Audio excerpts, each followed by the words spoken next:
What day is it? Oh, it's day 13. Day 13?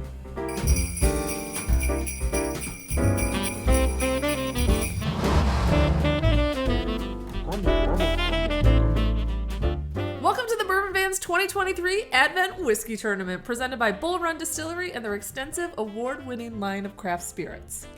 Welcome to the Bourbon Van. I'm Phil. I'm Julie. And it's day 13 of the Advent Tournament, obviously. Sure is. And what are we drinking here? What have we got? So we are drinking different things in the Julie pour glass, which is glass number 1. You are drinking number 10, and I am drinking number 23. But we're both drinking in glass number 2, number 15. Number 15 versus 10 for me, 23 for you. No idea what these are. All we know is that the whiskey that was eliminated among these three plus one on day number, was it 5? Biggest little whiskey in Reno. So honestly, right. No idea what's happening here. I still feel bad about that big little whiskey or whatever it was called. You know what they say about Reno? The biggest little city in the world. That's my Howard Cosell, and it's not very good. There's also apparently a fabulous bowling museum. Fabulous. I do like Reno. It was surprising when we went there last summer. Who doesn't like Reno? If you've never been to Reno, but you've been breaking bad on it, a lot of people break bad on Reno that's never been there. Go there and check it out. Nutty, oaky, honey, musty. This is the one that we're not drinking in common, right? Yeah. Because none of those identified anything in my glass. I was like, what did this go up against? Mine's got a little grassiness. Mm-hmm. Caramel brown sugar. Caramel, sorry. A little coffee. Oh, yours smells better. Kind of nice. Which means that I eliminated yours. Oh, yeah, these are different. Wow, yours smells way better. Why did I choose this one and not that one? Because you have terrible taste. Apparently. Next. This is the one we chose together. Oh, sweet. Oh, man, this is... We did a great job. Sugary sweetness. That's what I got. It, actually smells like a sugar slurry.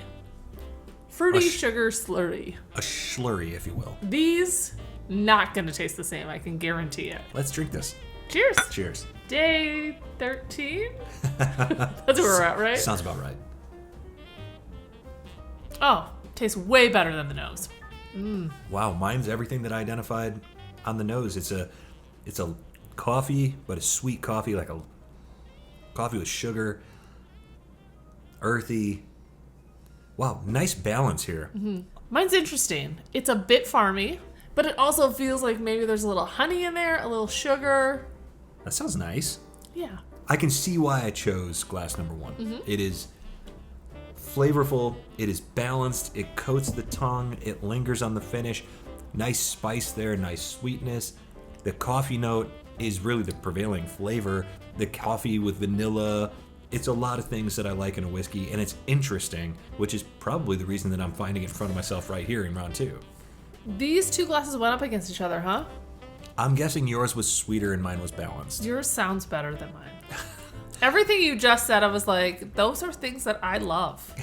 I'm guessing this was a tough matchup, honestly. I don't recall. But I'm really enjoying glass number 1, and I'm not surprised that it's in front of me. At the end of my decision, I want to taste glass number 1, just to see, what the heck. Because... We'll see about that. Just the fact that you said coffee just makes me happy. All right, glass number 2. Let's do cleansing of the palate. Good idea. I do like the smell of this one. This is the one that we have in common. Choose it. No, I'm just kidding. Oh, I was like, wait. Oh, I like this one. Yeah, so, there's something to like there. The flavors, I'm going to need to dig in a little bit deeper on this one, because if this is the one that went up against that one that I just was not a fan of, I kind of just ignored it because I didn't like the other one. You chose based on I was one like, I taking didn't like itself that one. out Yeah. rather than one winning it. So I will say about the flavors of this initial sip, they're not very forthcoming. They're not super distinctive.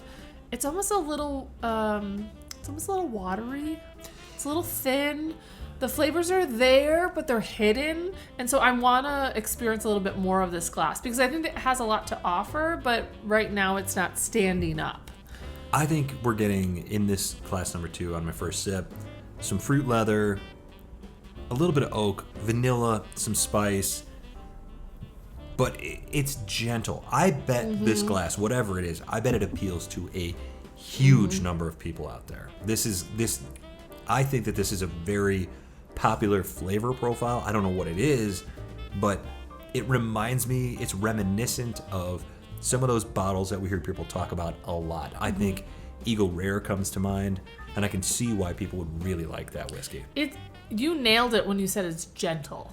The sip is wonderful. I think the flavors are really nice. It's just really, I say this sometimes, like some things drink quiet, and this feels like something like if I was a librarian, which of course I would never excel at that profession, but if I was, like, maybe I would drink this because, like, I was just going to say, this is a whiskey you bring to the library. Yeah, I was like, I'm quiet in personality, and this is quiet in personality.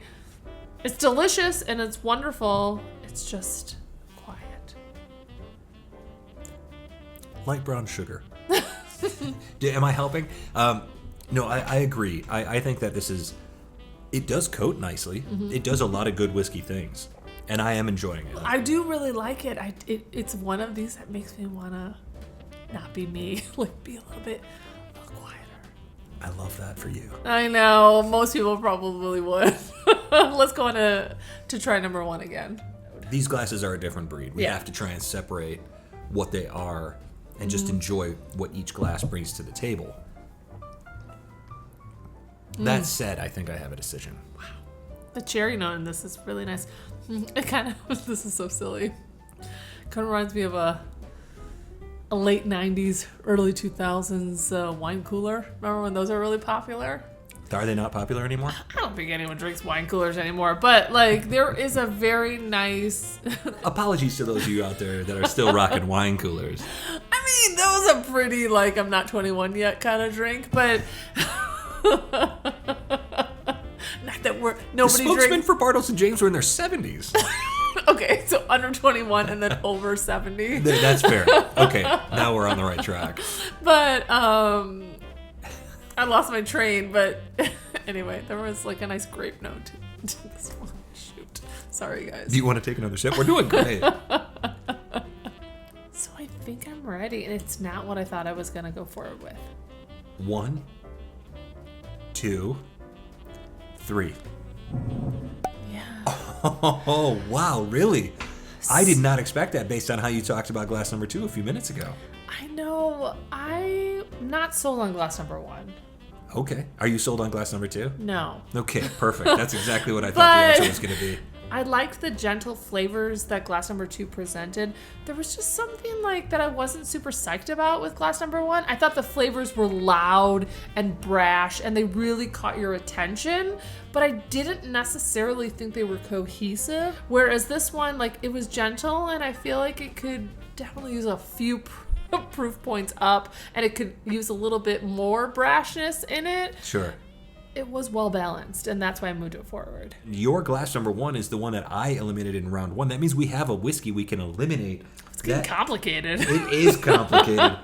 That's whiskey number 23. Go grab that envelope and let's find out what it was. Okay.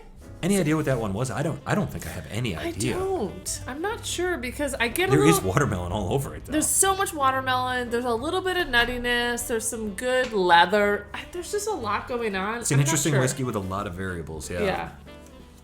It feels like something I haven't drank before. That's what I would say. Right, yeah.